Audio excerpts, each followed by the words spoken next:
अस्सलाम वालेकुम मेरे प्यारे दोस्तों। उम्मीद है कि आप सब खैरियत से होंगे। मैं हूं डॉक्टर इशफाक। आज मैं आपको शुगर की बीमारी के बारे में बताऊंगा। शुगर खून में ग्लूकोज लेवल के बढ़ जाने को हम शुगर यानी डायबिटीज कहते हैं। ये जो बीमारी है शुगर, ये पूरी दुनिया में तेजी से अपनी शरह को बढ़ा रही है, यानी कि इसमें काफ़ी सारे मरीज मुतासर हो रहे हैं जिनको शुगर लाहक होती है। शुगर में अक्सर ब्लड प्रेशर हाई रहता है और गुर्दों की बीमारियों का भी असर रहता है। इसके अलामात मैं आपको बताऊंगा। शुगर के मरीजों में ये अलामात खास तौर पर पाई जाती है। इसमें पहली अलामात यह है कि प्यास ज़्यादा लगती है। शुगर के मरीजों को प्यास हद से ज़्यादा लगती है। जितना भी पानी पीते हैं महसूस नहीं होता, उनके होंठ खुश्क रहते हैं और जो स्किन है वो भी खुश्क रहती है। इसके अलावा बार बार पेशाब आना, शुगर के मरीजों को अक्सर हद से ज़्यादा, रेशो से ज़्यादा भी पेशाब आता रहता है। तो दोस्तों, उनको ज़्यादातर ये पेशाब रात के वक्त बहुत ही तंग करता है, जिसे हम यूरिया पोली कहते हैं। इसके अलावा भूख का ज़्यादा लगना, शुगर के मरीजों को भूख भी ज़्यादा लगती है। जितना भी खाना खा पी लें, उनको अभी तक भूख महसूस होती है कि हमें और कुछ खाना चाहिए, हमें और कुछ खाना चाहिए।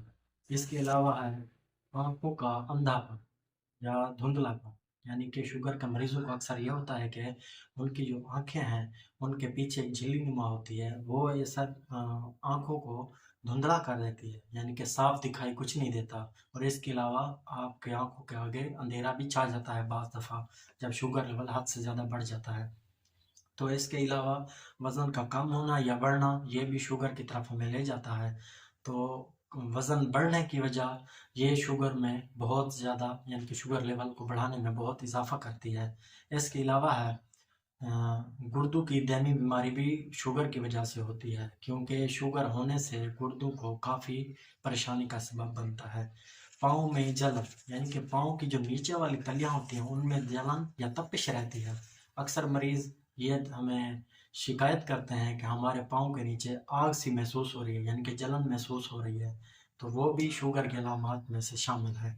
इसके अलावा अक्सर इन्फेक्शन किसी को हो जाती है, उसका ज़ख़म जो है वो ख़त्म नहीं हो रहा था, उसके लिए ज़रूरी है कि वो अपना शुगर टेस्ट करवाए, क्योंकि बार बार इन्फेक्शन होना या उसका हल उसको का ख़त्म ना होना, ये भी हमें शुगर की तरफ ले जाता है।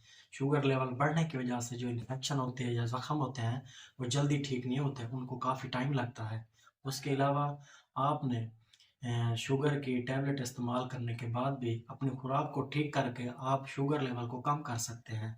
इसमें है कि आपने मीठा छोड़ना है, मीठे के अलावा आपने बहुत सी ग़िज़ाएँ होती हैं उनको इस्तेमाल नहीं करना होता, जैसा कि आम हो गए, अंगूर हो गए, ये फलों की बात कर रहा हूँ। उसके अलावा जो खाना-पीना है, रोटी खाते हैं, वो भी आप मुतवज़्ज़न से मुतवज़्ज़न ग़िज़ा इस्तेमाल करें, जिनमें शुगर लेवल बढ़ाने वाली कोई वुक़्त या एनर्जी ना हो, ताकि आपका शुगर लेवल जो है वो कम से कम, यानी कि मुतवज़्ज़न रहे। तो इसके लिए ज़रूरी है कि आपने अपने इलाज में टैबलेट इस्तेमाल करनी है, और इसके अलावा एहतियात में आपने जो ग़िज़ाएँ इस्तेमाल करनी है वो सही तरह से इस्तेमाल करनी है, ज़्यादा मीठी इस्तेमाल नहीं करनी और शुगर लेवल को बढ़ाने वाली भी इस्तेमाल ना करें। और आपको अगर मेरी वीडियो अच्छी लगी हो तो प्लीज़ लाइक और सब्सक्राइब ज़रूर करें, ताकि मैं इससे भी अच्छी वीडियोस अपलोड करता रहूँ। थैंक यू सो मच मेरी वीडियो देखने के लिए।